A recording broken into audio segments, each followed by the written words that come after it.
Revision करने जाओ ना तो आसानी से कर पाओ। अगर मैं बहुत रैंडम अभी पढ़ा दूंगा ना, चीजें मिक्स करके पढ़ा दूंगा ना, तो लास्ट में जब आप नोट्स खोलोगे ना तो कुछ दिखेगा ही नहीं। आपको लगेगा कि अरे यार जो पढ़ा था तो सब भूल गया। और ये होगा, तुम लिख के रख लो और ये मेरी बात रिकॉर्ड करके रख लो अगर कर सकते हो तो। तुम्हें 4 महीने बाद, 3 महीने बाद ऐसा महसूस होगा कि स्टार्टिंग के 3 चैप्टर 4 5 चैप्टर में क्या पढ़ा था कुछ भी याद नहीं आ रहा। नोट्स खोलोगे तो लगेगा कि ये क्या है, ऐसा क्या पढ़ाया था मास्टर ने, कुछ भी याद नहीं आएगा। तो ये लंबे समय तक दिमाग में टिके, इसके लिए जरूरी है कि आप जो भी पढ़ रहे हैं पर डे के बेसिस पे उसको लिखिए। दूसरी बात, आपको क्लास में ऐसा समझ आ रहा होगा कि यार टीचर जब पढ़ाता है तो मुझे एकदम मजा आ जाता है, मेरे दिमाग में चला जाता है, सब एकदम सेट हो जाता है, सब समझ में आता है, लेकिन बाद में क्वेश्चन नहीं होता।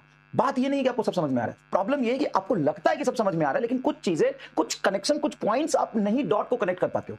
लेकिन जब वही आप खुद लिखोगे ना, जैसे स्ट्रेट लाइन के सारे कंसेप्ट को, सारे मेजर ग्राफ को लिखना है, चलो मैं एग्जांपल बताता हूं। मैंने स्ट्रेट लाइन पढ़ा है, अब स्ट्रेट लाइन के सारे एग्जांपल को लिखने हैं, सारे एग्जांपल को रिवाइज करने। तो एक्टिव रिकॉल किसको कहते हैं? एक्टिव रिकॉल, नोट्स बंद कर दिया, वीडियो बंद कर दिया, सीधा एक ब्लैंक रफ पेज लिया।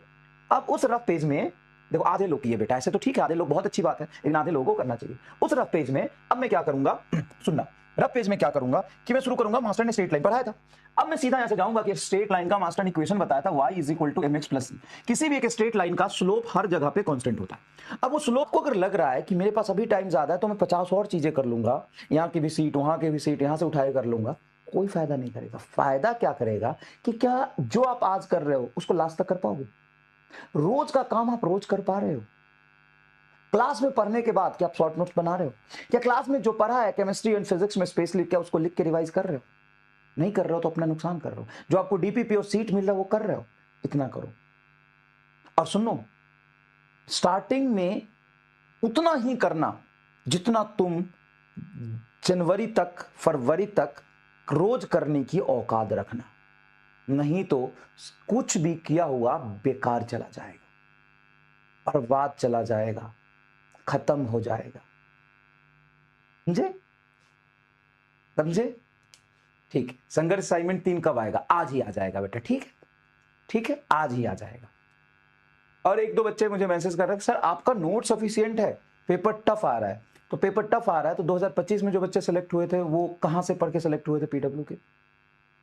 और इस बार में भी जो पेपर टफ आया था री नीट में, उसमें 180 में से 180 फिजिक्स में पूरे इंडिया में बहुत ही गिने चुने 5 बच्चों का आएगा, ठीक है ना। उसमें से जो मैंने कंटेंट पढ़ा है उसमें से ही पढ़ के कुछ बच्चे आएगा, ये भी मैं आपको बता दूं। 160 170 प्लस भी आएगा, ये भी मैं आपको दिखा दूंगा, ठीक है। और बहुत सारे बच्चे सेलेक्ट होंगे बाय डिफॉल्ट ऑब्वियसली। तो देखो 11th 12th की फिजिक्स